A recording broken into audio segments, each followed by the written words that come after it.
श्री गणेशाय नमः। नारायणं नमस्कृत्य नरं चैव नरोत्तमं देवीं सरस्वतीं चैव ततो जयमुदीरये। मूकं करोति वाचालं पङ्गुं लङ्घयते गिरिं यत्कृपातमहं वन्दे परमानंद माधवम। श्रीमद्देवी भागवत महापुराण तृतीय स्कंध द्वाविंश अध्याय। आज विषय रही सुदर्शनଙ୍କ विवाह। किछि समय हो पछे निश्चय शुणिबे। व्यासदेव कहिले जन्मे जय राजा, अनिंदनीय आत्मा से सुबाहु राजा। जेमांक बाणी शुणी नृपंक निकटे, जणाइले जाइण कृतांजलि पुटे। शिविर को जान्तु हे भूपाल गण, करिबा काली कन्या विवाह विधान। आपण माने मते हुअन्तु प्रसन्न, मु देवा अन्नपान करिण भोजन। आपण माने आसी सभा मंडपे, कर्तव्य कार्य काली करिबेटी आपे।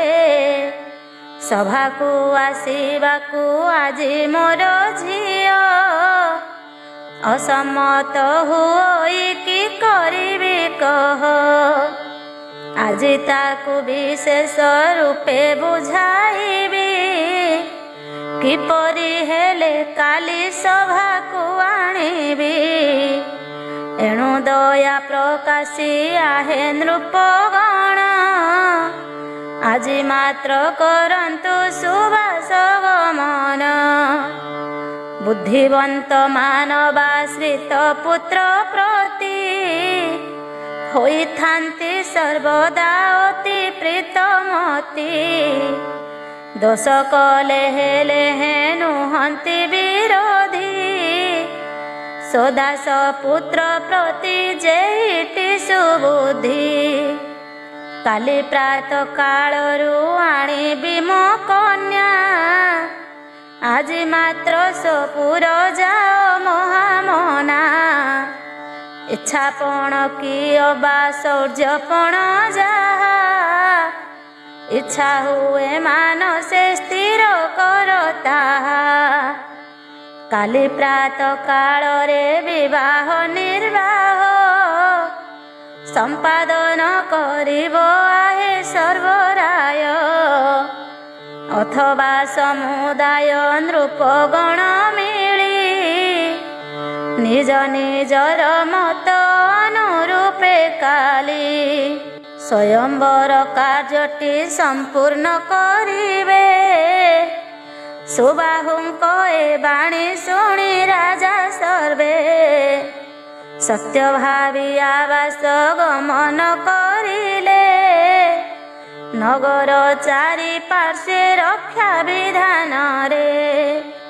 मध्याह्न काल कृत्य कार्य थिला जाहा, संपूर्ण कले ताहा सर्व नर नाहा। एदिगे नरवर सुभैर सुबाहु, माननीय व्यक्तिंक सहित रे तहु। विवाह कालोचित सकल निर्वाह, आरंभ करी कले अपेक्षा समय। प्रथमे गुप्त गृह मध्ये कन्या रखी, जुआई सुदर्शन पुत्र टिकी डाकी। वेदविद श्रेष्ठ पुरोहित करे, बरंको स्नान कार्य संपादी सतरे। विवाह वेशभूषा शोभारे मंडिले, गृह मध्य वेदिकी जोईकी आनिले। आसन आचमन अर्घ्य टिकी देई, ଦେଲେ ଖୌମ ବସନ ଦୁଇ ଏକ ଗାଈ। ଗଣ୍ଡସ୍ଥଳ ମଣ୍ଡିବ ବୋଲି ଜୋଇଁଙ୍କର କୁଣ୍ଡଳ ଯୁଗଳକୁ ଦେଲେ ନରବର। ବେଦ ବିଧି ବିଧାନ କରିଣ ଅର୍ଚ୍ଚନା ସୁକନ୍ୟା ଦାନ କଲେ ସୁବାହୁ ସୁମନା। ଉଦାର ଚେତାବର ସେ ସୁଦର୍ଶନ ସୁଦ୍ରବ୍ୟ ରାଜ ଯେମା କରିଲେ ଗ୍ରହଣ। ସେ କାଳେ ମନୋରମା କରି ଦର୍ଶନ ଚିନ୍ତା ଦୂର କରିଲେ ବର ବିନାଶନ।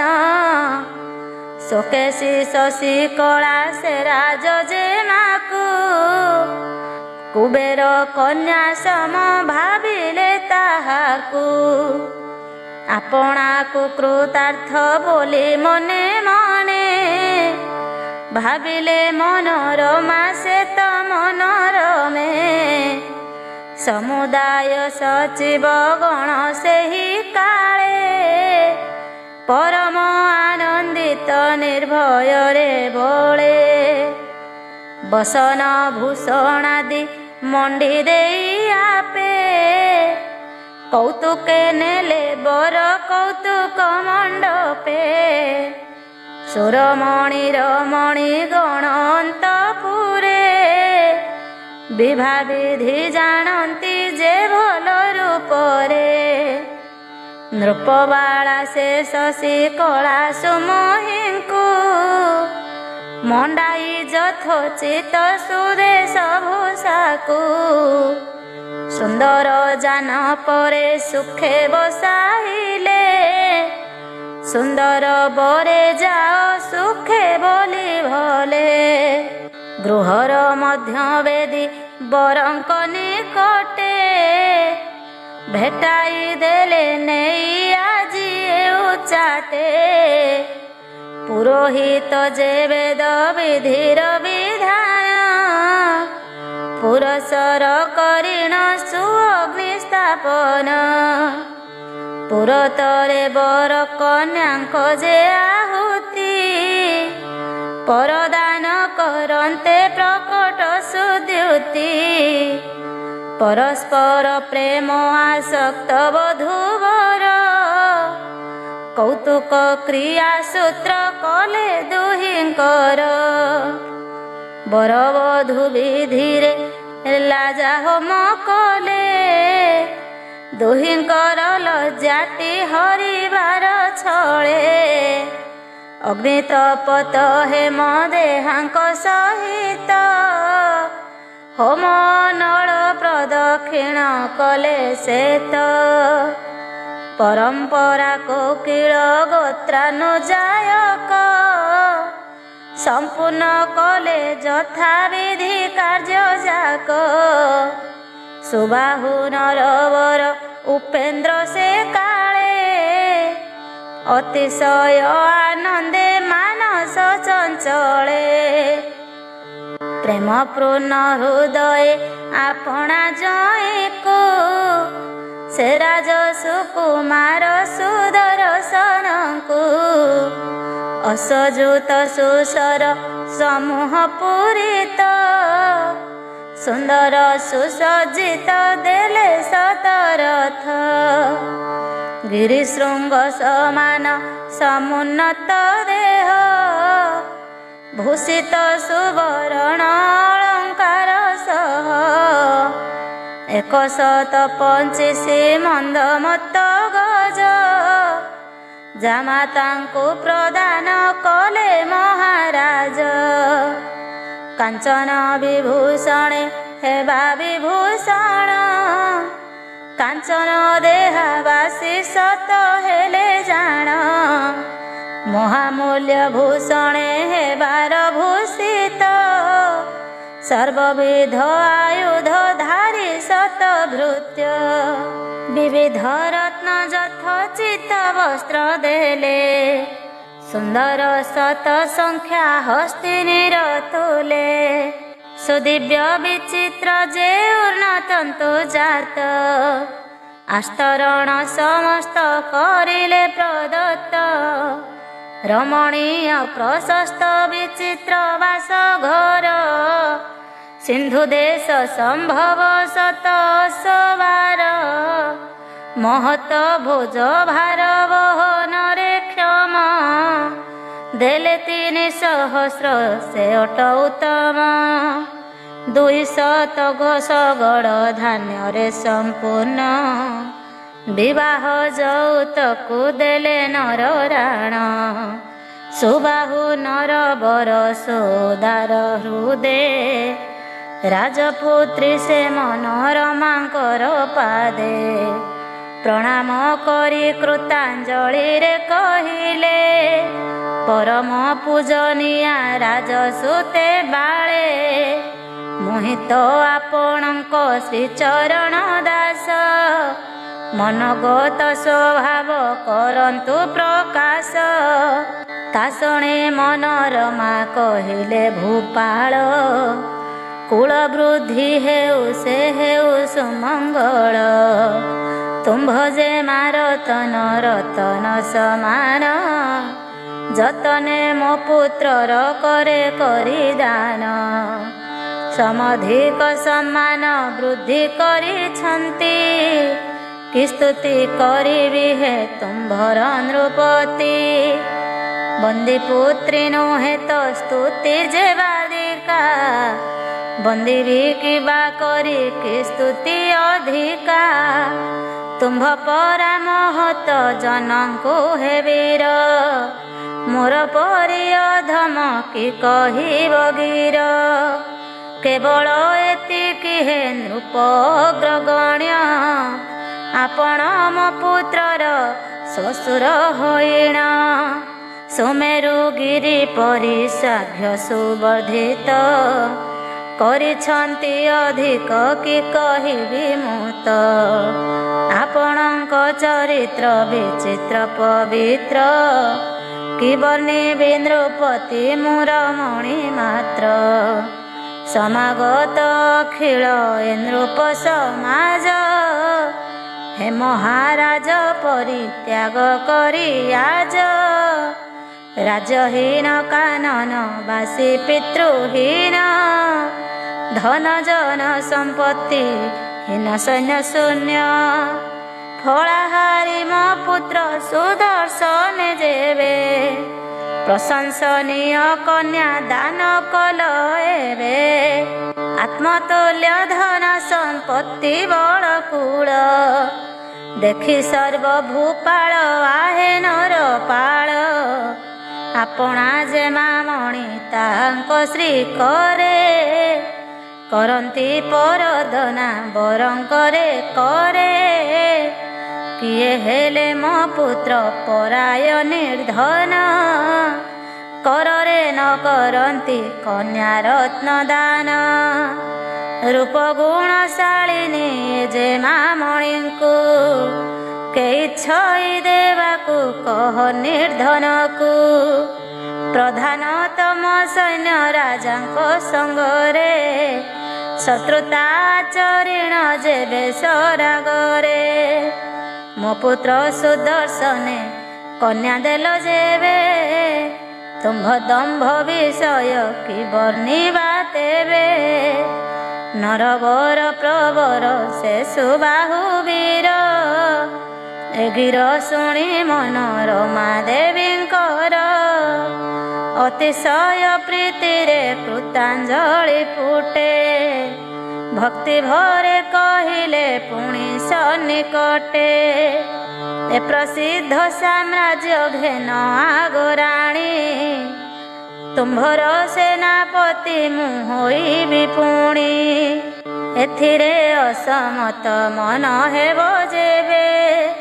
ଗ୍ରହଣ କର ଅର୍ଦ୍ଧ ରାଜ୍ୟ ଦେବି ତେବେ। ପୁତ୍ରଙ୍କର ସହିତ ରହ ମହାଭାଗେ। ରାଜଫଳ ସମ୍ଭୋଗ କର ଗୋ ସୁଭୋଗେ। ବାରାଣସୀ ନିବାସ ପରିତ୍ୟାଗ କରି। ବନେ ଅନ୍ୟ ନଗରେ ରହିଲେ ସୁନ୍ଦରୀ। ମନୋରମା ଗୋ ମନୋରମେ ମନୋନୀତ ମୋହର ନ ହୋଇବ ଜାଣ ଗୋ ସନ୍ତତ। କ୍ରୋଧାନ୍ଧ ହୋଇଛନ୍ତି ଏବେ ରାଜାମାନେ ସାନ୍ତ୍ୱନା ଦେବି ଯାଇ ବିନୟ ବଚନେ। କ୍ରୋଧ ଶାନ୍ତ ନହିଲେ ଦାନ ଭେଦ ଆଦି ଉପାୟରେ ବହିବି ତାହା ପରେ ଯଦି। ବୋଧ ନହି ଯୁଦ୍ଧରେ ବଳାଇବେ ଚିତ୍ତ କ୍ରୋଧରେ ମୁହିଁ ମଧ୍ୟ ହୋଇବି ପ୍ରବୃତ୍ତ। ଜୟ ପରାଜୟ ତ ଦୈବ ଅଧୀନ ଧର୍ମ ଅନୁସରଣେ ଜୟ ହୁଏ ଜାଣ। ଧାର୍ମିକ ମାନଙ୍କ କେବେ ନାହିଁ ଜୟ ଧାର୍ମିକ ନୁହନ୍ତି ତ ସେ ରାଜ ସମୂହ। ବିପରୀତ ଫଳ କି ତାଙ୍କୁ ନ ମିଳିବ ସେ ମନର ମାର ମାର ମଣି ରତନ। ଅର୍ଥପୂର୍ଣ୍ଣ ବଚନ ଅମୃତ ଶୁଣିଣ ଅତିଶୟ ସମ୍ମାନେ ପରମ ଆନନ୍ଦେ। ହିତଗିର କହିଲେ ସୁପ୍ରସନ୍ନ ହୃଦେ ମନୋରମା କହିଲେ ଶୁଣ ହେ ସୁବାହୁ। ଆପଣଙ୍କ ବିଶେଷ ସୁମଙ୍ଗଳ ହେଉ ନିଜ ପୁତ୍ର ସହିତ ଆହେ ମହାଭାଗ। ନିର୍ଭୟରେ ସାମ୍ରାଜ୍ୟ କରନ୍ତୁ ସମ୍ଭୋଗ ମୋ ଆତ୍ମଜ ନିଶ୍ଚୟ ସାମ୍ରାଜ୍ୟ ଲଭିବ। ଅଯୋଧ୍ୟା ନଗରୀରେ ସୁଖେ ବିହରିବ ସ୍ୱସ୍ଥାନକୁ ଗମନ କରିବୁ ହେ ରାୟ। ଏହି କ୍ଷଣି ସୁଖରେ ତୁମ୍ଭେ ବିଦାନୀୟ ଭଗବତୀ ଭବାନୀ ତୁମ୍ଭର ମଙ୍ଗଳ। କରିବେ ସେ ମଙ୍ଗଳା ଜାଣ ହେ ଭୂପାଳ। ସେ ପରମା ଶକ୍ତିଙ୍କୁ ମୁଁ ସଦା ସ୍ମରଇ ଏହେତୁ ମୋର ଚିନ୍ତା ସମସ୍ତ ହରଇ। ସୁବାହୁ ମନୋରମା ଦୁଇ ଏହି ରୂପେ ସୁଧ ସମ ମଧୁର ସୁଗୀର ଆଳାପେ। ପରସ୍ପର କଥୋପକଥନ ହେଉଛନ୍ତି ଏକାଳେ ରାତି ପାଇ ହୋଇଲା ପାହାନ୍ତି। ପ୍ରାତଃକାଳେ ଶୁଣିଲେ ସର୍ବଭୂପଗଣ ଶଶିକଳା ବିବାହ ହେଲାଣି ସମ୍ପୂର୍ଣ୍ଣ। ଅତିଶୟ ରୋଷରେ ନଗର ବାହାରେ ମିଳି ସର୍ବେ କହିଲେ ପୁଣି ପରସ୍ପରେ। ସେ ସୁବାହୁ ନୃପତି କୁଳର କଳଙ୍କ ବିବାହରେ ଅଯୋଗ୍ୟ ସେ ରାଜ ବାଳକ। ଏ ଦୁହିଁକି ବିନାଶୀ ସୁବାହୁ ନନ୍ଦିନୀ ଶଶିକଳା ହରି ବିରାଜ ଶିରି ପୁଣି। ନହିଲେ କିଏ ପରି ଲଜ୍ଜିତ ହୋଇଣ ସ୍ୱଘରକୁ ସମସ୍ତେ କରିବା ଗମନ। ଶୁଣ ରାଜନଗରେ ରାଜା ବାଜିବାର ଶୁଣିଲ କି ହେ ସର୍ବେ ଆହେ ନରବର। ମୃଦଙ୍ଗ ଶବ୍ଦ ଶଙ୍ଖ ଧ୍ୱନି କିପରି ତିରୋହିତ କରିଣ ଶୁଭଇ ମାଧୁରୀ। ବିବିଧ ଗୀତ ଧ୍ୱନି ବେଦ ପାଠ ଶବ୍ଦ ଶୁଣାଯାଏ ଶୁଣ ହେ ମଧୁର ନିନାଦ। ଜଣାଯାଏ ହେତୁ ସୁବାହୁ ନୃପତି ବିବାହ କାର୍ଯ୍ୟଟିକି ନିର୍ବାହ କରିଛନ୍ତି। ସୁବାହୁ ରାଜା ଯେବେ ବଚନ ଭଙ୍ଗିରେ ଠକି ଦେଇ ଆମ୍ଭଙ୍କୁ ବେଦ ବିଧାନରେ ଯେମାନଙ୍କର ବିବାହ କରାଇଲେ ପୂର୍ଣ୍ଣ।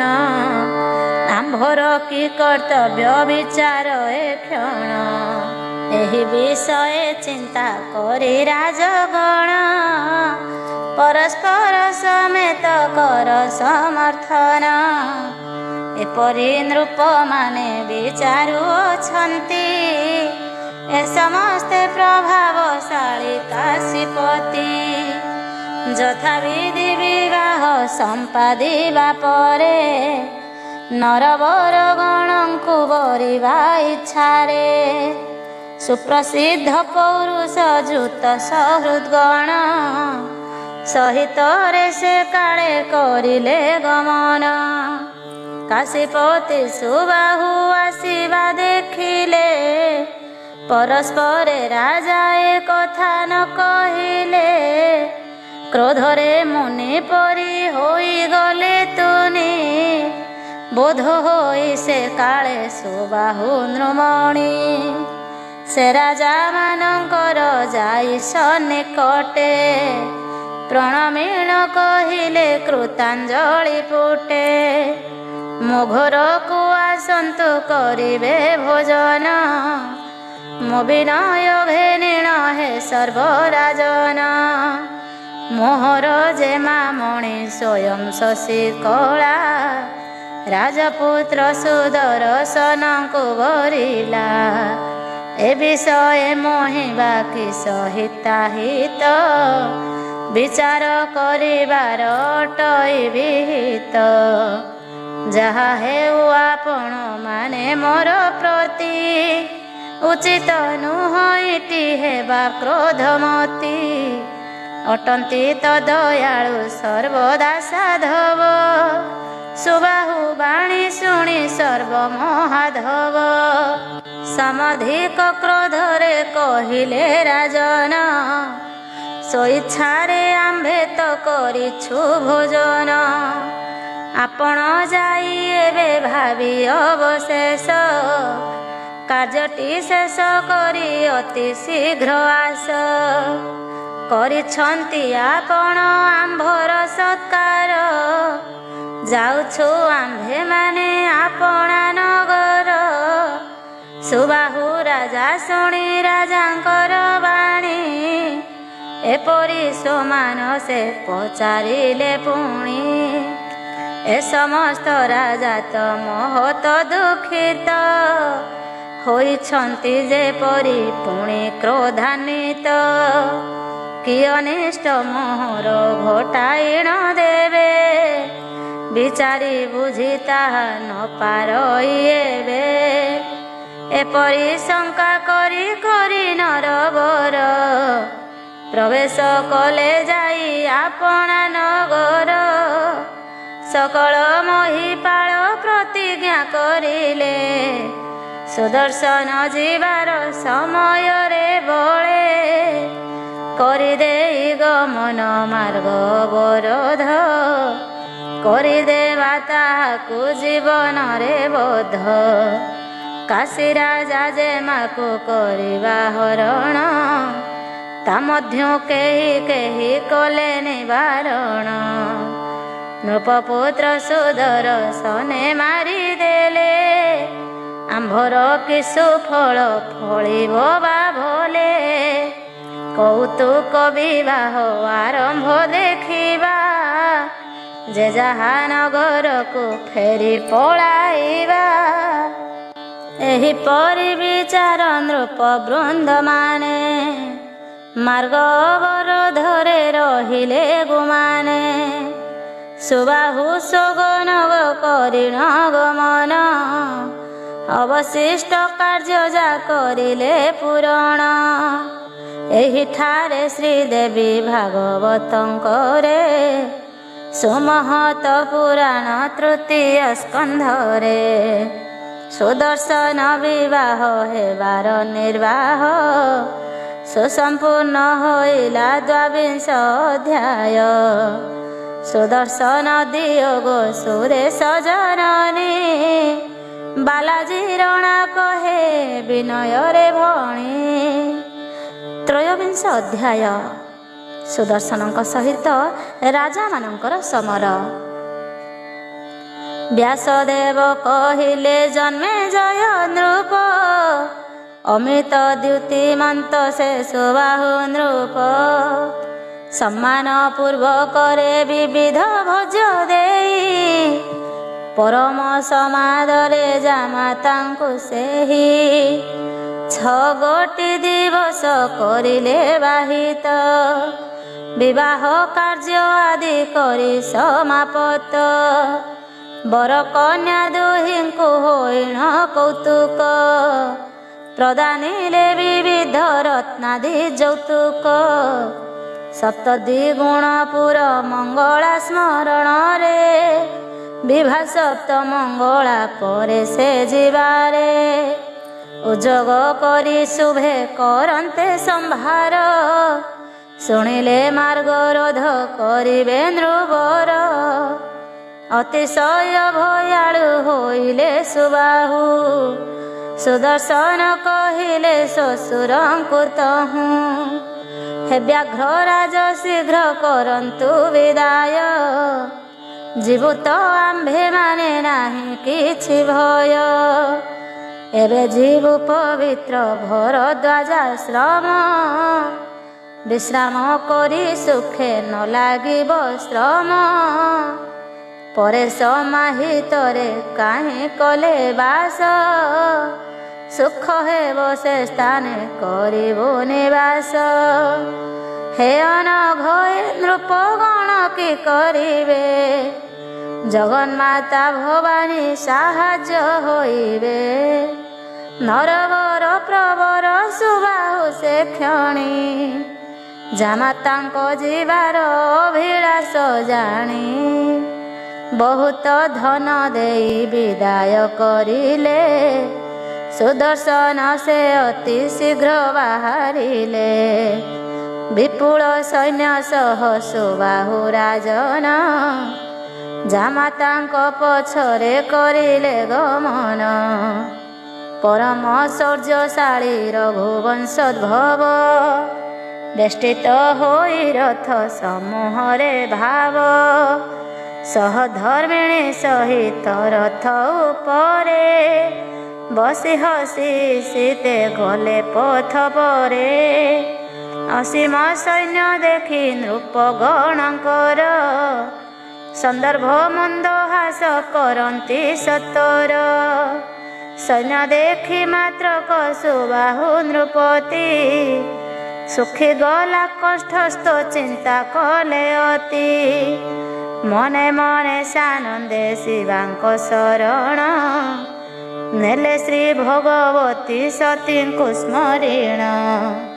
ସୁଦର୍ଶନ ନିର୍ଭୟେ ଶୋକ ଶୂନ୍ୟ ହୃଦେ ବର କନ୍ୟା ସେ ଦୁଇ ମହତ ଆନନ୍ଦେ।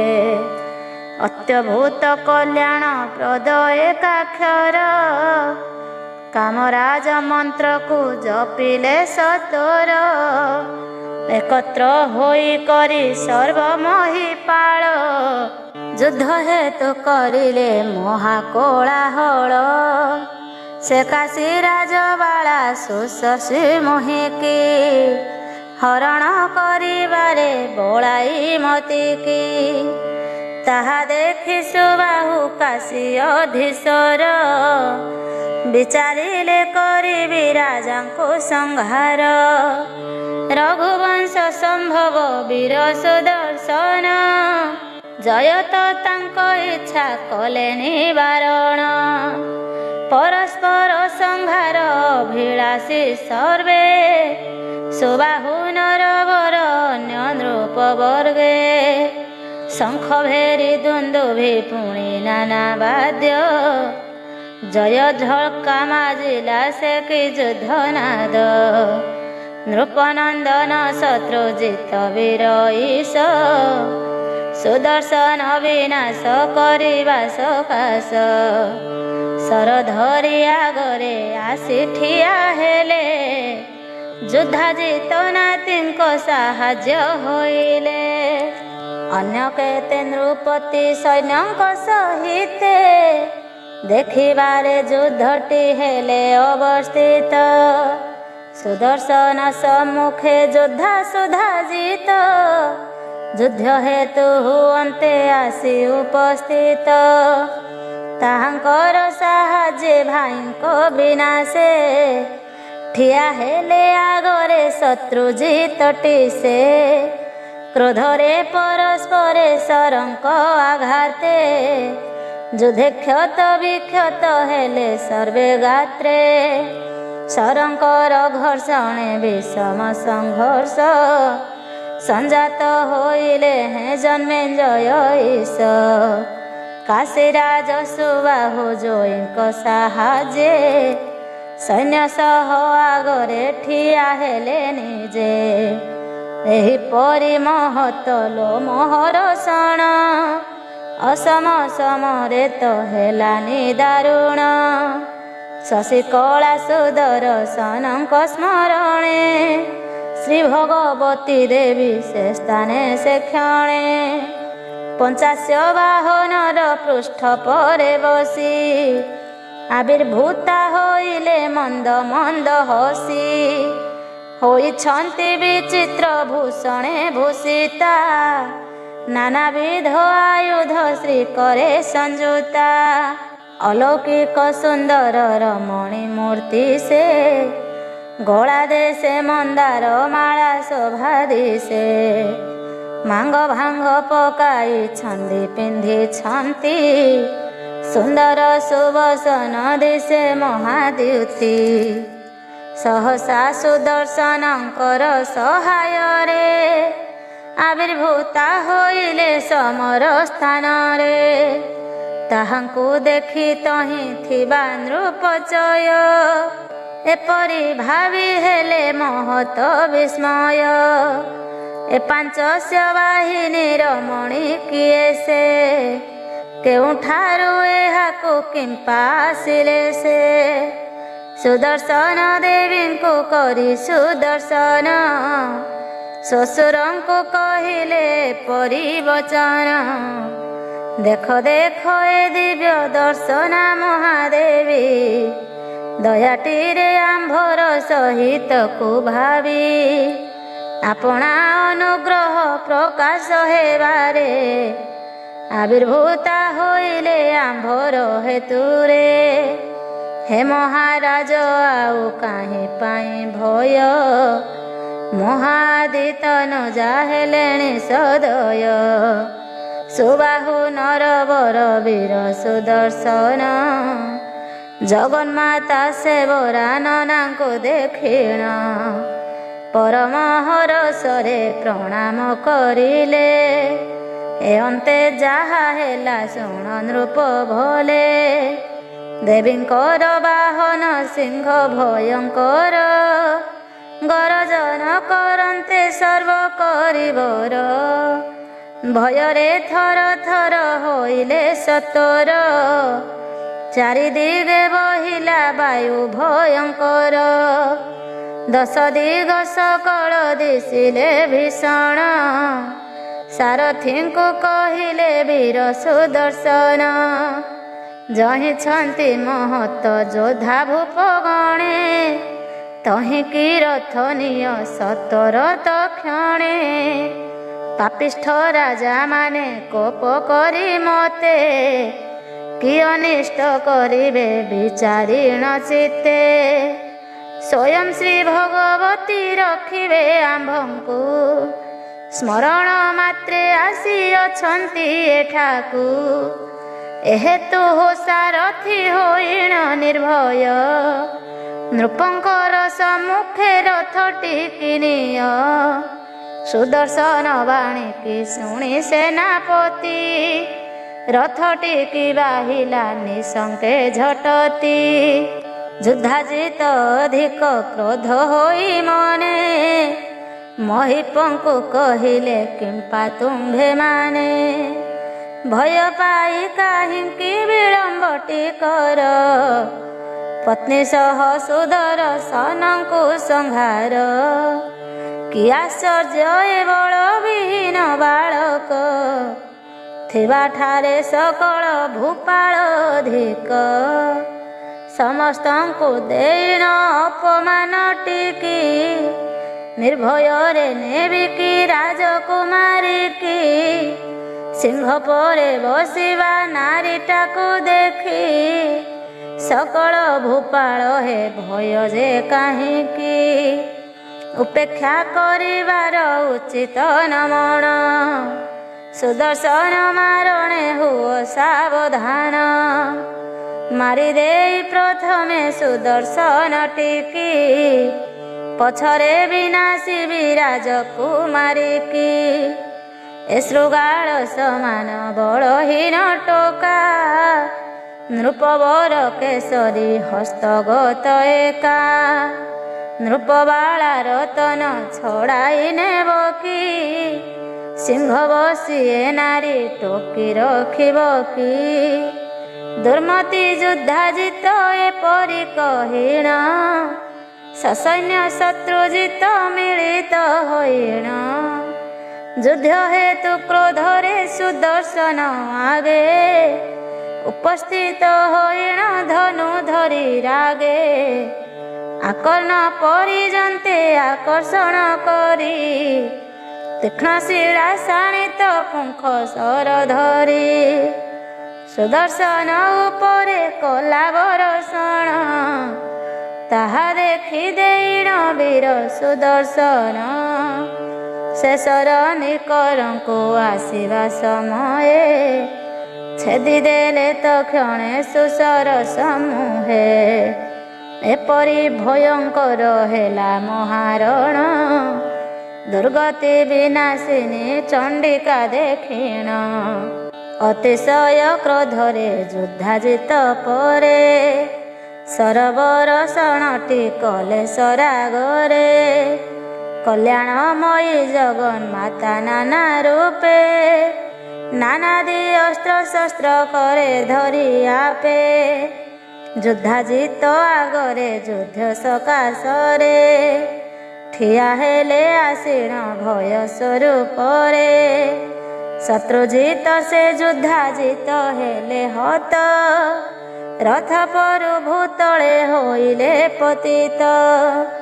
ସୁଦର୍ଶନଙ୍କର ସୈନ୍ୟ ସମୂହରେ, ମହତ ଜୟ ଶବ୍ଦ ଉଠିଲା ଉଚ୍ଚରେ। ସେ ଯୁଦ୍ଧା ଜିତଙ୍କର ପକ୍ଷପାତି ପୁଣି, ସୁବାହୁଙ୍କ ମାମୁଁ ଯେ ଭଣଜା ହେବେନି। ଯୁଦ୍ଧରେ ବିସର୍ଜନ କରନ୍ତେ ଜୀବନ, ତାହା ଦେଖି ବିସ୍ମୟ ହେଲେ ଭୂପଗଣ। ସୁବାହୁ ନୃପ ତାଙ୍କ ସୁମରଣ ଦେଖି, ପରମ ପ୍ରତିଭାରେ ହୋଇ ମହାସୁଖୀ।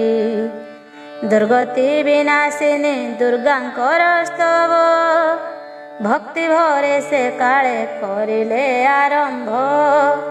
ଯେଉଁ ଦେବୀ ଅଟନ୍ତି ସର୍ବଶୁଭମୟୀ, ଅଖିଳ ଜଗତର ପାଳୟିତ୍ରୀ ଯେହି। ସେ ଦେବୀଙ୍କୁ ସର୍ବଦା ମୋର ନମସ୍କାର, ହରଙ୍କର ଘରଣୀ ନମ ନମ ମୋର। ଆରାଧନା କରିଲେ ଯାପାଦ ପଙ୍କଜ, ମନରଥ ସାର୍ଥଟି ହୁଅଇ ସହଜ।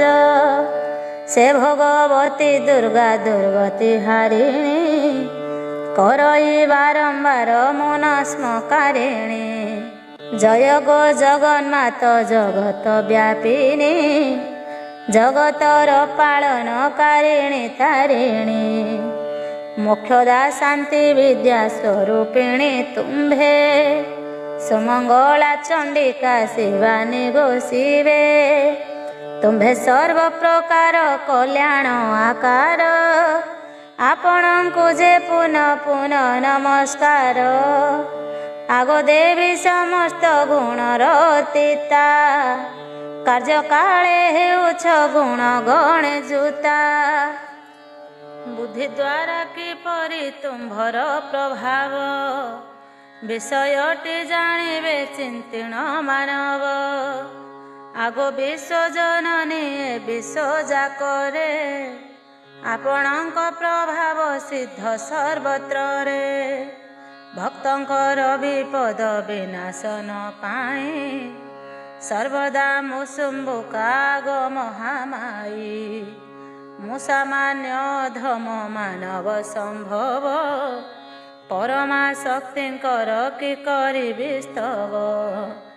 ଆଗ ମାତ ଆପଣ ବାଗ୍ଦେବୀ ଅଟନ୍ତି, ପ୍ରାଣୀଙ୍କର ସୁବିଦ୍ୟା ବୁଦ୍ଧିମତି ଗତି। ସର୍ବତ୍ରରେ ତୁମ୍ଭର ଶୋଭା ବିରାଜଇ, ସମସ୍ତଙ୍କର ମନ ବୃତ୍ତ ଯନ୍ତ୍ରମୟୀ। ବଚନେ ମନେ ତୁମ୍ଭ ଆତ୍ମା ଅଗୋଚର, ଆପଣଙ୍କୁ କି ସ୍ତବ କହିବି ମୁନର, ସୁରବଣ ପ୍ରବର ବ୍ରହ୍ମା ବିଷ୍ଣୁ ହର। ଆପଣଙ୍କର ସ୍ତବ କରି ନିରନ୍ତର, ତୁମ୍ଭ ଗୁଣ ଗଣର ସୀମା ନ ପାଇଲେ। ଅମ୍ବା ଗୋଦମ୍ଭ ଭାଜି ଗଲା ତ ସେ କାଳେ, ଭେଦ ବୁଦ୍ଧି ସଂଯୁକ୍ତା ଗୁଣତ୍ରୟ ବଦ୍ଧ। ସାମାନ୍ୟ ନର ଜାତି ଅତି ଅପ୍ରସିଦ୍ଧ, ଆପଣଙ୍କ ବିଚିତ୍ର ଚରିତ୍ର ବର୍ଣ୍ଣନେ। ସମର୍ଥ ନୁହେଁ କେଉଁ କାଳରେ କ୍ଷଣେ, ଆଗମାତ ସତ୍ସଙ୍ଗ କରନ୍ତି କାହିଁକି। ସମସ୍ତ କାମନାକୁ ଦିଏ ସେ ନାହିଁ କି, ସତ୍ସଙ୍ଗ ପ୍ରସଙ୍ଗକୁ ମାନବ ମାନଙ୍କ। ଚିତ୍ତ ଶୁଦ୍ଧି ହୋଇ ସନ୍ତତ ଅଧିକ, ଚିତ୍ତ ଶୁଦ୍ଧି ହୋଇଲେ ବ୍ରହ୍ମ ରୂପ ଦେଖେ। ଦେଖ ଏବେ ତୁମ୍ଭର ଭକ୍ତ ମୁଁ ପ୍ରତ୍ୟକ୍ଷେ, ଜୟୀଙ୍କ ସଙ୍ଗ ରଙ୍ଗୁ ଚିତ୍ତ ଶୁଦ୍ଧ ହେଲା। ଆପଣଙ୍କ ବିଚିତ୍ର ରୂପ ଦେଖାଗଲା, ବ୍ରହ୍ମା ବିଷ୍ଣୁ ମହେଶ ଇନ୍ଦ୍ର ସୁର ଗଣେ। ତତ୍ତ୍ୱଜ୍ଞ ମୁନି ମାନେ ଯାହାଙ୍କ ଦର୍ଶନେ, ସର୍ବଦା ନିରୀକ୍ଷଣ କରି ରହିଥାନ୍ତି। କାର୍ଯ୍ୟକାଳେ ଭାଗ୍ୟର ବଳରେ ଦେଖନ୍ତି, ସମଦମ ସମାଧି ବିନାରେ ମୁଁ ପୁଣ।